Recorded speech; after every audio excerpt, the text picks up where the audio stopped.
Yeah, I mean, the technology is such a great resource for prosecutors and investigators, right? So they knew that she must have died in his house. They were able to get in probably with a search warrant and bring the forensic teams in, and they have various different resources to find where blood was, even if it was cleaned up, and then they could start putting the victim in the house of the suspect.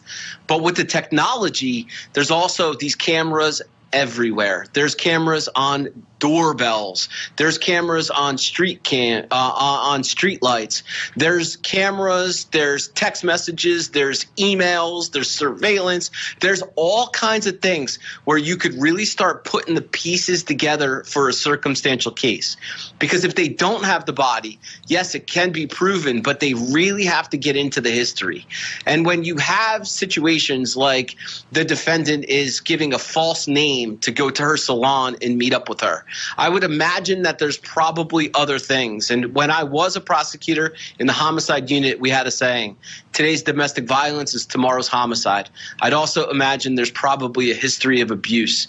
And just final point, if you are being abused out there, there are protections that the court has as well. There are restraining orders and protective orders. Call the police, get those orders. There's processes in place to hopefully prevent things like this. So there are resources out there if you find yourself in a similar situation. You're right, David. You're right. Thank you for that. Excellent points. And the more we talk about it, the more we breach this subject. You're right. Somebody in there for a DV case. It's terrifying when you see defendants and their victims coming to court for DV cases and you think, oh my gosh, someone's alive today, but is this victim going to be alive tomorrow? You're absolutely right.